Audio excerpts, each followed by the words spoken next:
ಮಾನ್ಯ ಪ್ರಿಯಾಂಕಾ ಖರ್ಗೆ ಅವರು RSS ಅನ್ನ ಬ್ಯಾನ್ ಮಾಡಿ ಅದರ ಚಟುವಟಿಕೆಗಳನ್ನು ಮಾಡದೇ ಇದ್ದಂಗೆ ನೋಡ್ಕೊಳ್ಳಿ ಪತ್ರ ಬರೆದ್ರು. ಇದರ ಅರ್ಥ ಏನು? ನಿಮ್ಮಿಂದ ಸಾಧ್ಯ ಇದೆಯಾ? RSS ಅನ್ನು ಮುಟ್ಲಿಕ್ಕೆ ನಿಮ್ಮಿಂದ ಸಾಧ್ಯ ಇದೆಯಾ? ಆಗಲ್ಲ ಅಂತ ನಿಮಗೂ ಗೊತ್ತು. ಆದರೆ ಪ್ರಚಾರ ಬೇಕು, ಹೆಡ್ಲೈನಲ್ಲಿ ನನ್ನ ಹೆಸರು ಬರಬೇಕು. ಆಯಿತು, ಮೊದಲ ದಿವಸ ಹೆಡ್ಲೈನಲ್ಲಿ ಬಂತು. ಎರಡನೇ ದಿವಸ ಅದು ಮುಚ್ಚೋಗ್ಬಾರ್ದಲ್ಲ.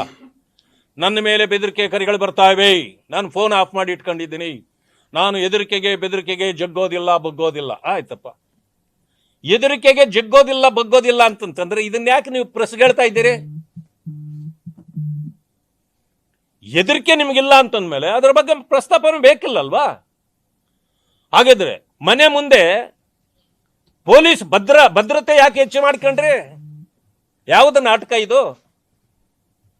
ನಾಟಕ ಕಂಪನಿ ಮಾತೆತ್ತಿದ್ರೆ ಹೆದರೋದಿಲ್ಲ, ಬೆದರೋದಿಲ್ಲ, ಜಗ್ಗೋದಿಲ್ಲ, ಬಗ್ಗೋದಿಲ್ಲ. ನೀವು ಎಲ್ಲೆಲ್ಲಿ ಜಗ್ಗಿದ್ರಿ ಬಗ್ಗಿದ್ರಿ ಎಲ್ಲ ನನಗೆ ಗೊತ್ತಿಲ್ಲ. ನಾನು ಈ ವಿಷಯ ಹೇಳುವಂತ ಅವಶ್ಯಕತೆ ನನಗೆಲ್ಲ, ಆದರೂ ಒಂದು ಮಾತು ಹೇಳ್ತೇನೆ. ನಿನ್ನೆ ಒಂದು ಟ್ವೀಟ್ ಮಾಡಿದ್ದಾರೆ, ನಿಮ್ಮ ಪಕ್ಷದಲ್ಲೇ ಯಾರೋ ನೀವು ಕ್ರಿಶ್ಚಿಯನ್ಗೆ ಸೇರಿಬಿಟ್ಟಿದ್ದೀರಿ ಅಂತ ಹೇಳಿಬಿಟ್ಟಿದ್ದಾರೆ,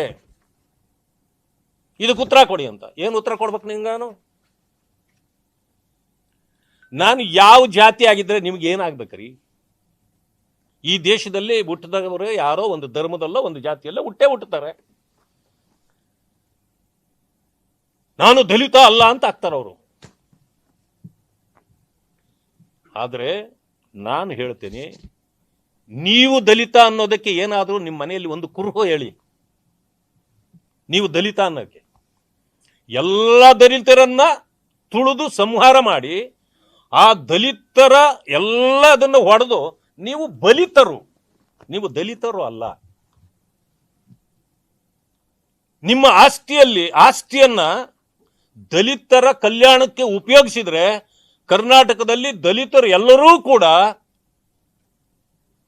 ಎಲ್ಲರ ಸಮಾನಕ್ಕೆ ಬಂದ್ಬಿಡ್ತಾರೆ.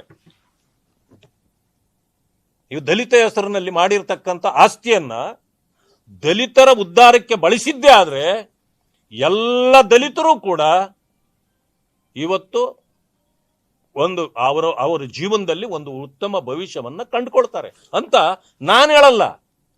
ಇದನ್ನು ಜನ ಮಾತಾಡ್ತಾ ಇದ್ದಾರೆ ಈಗಾಗಲೇ.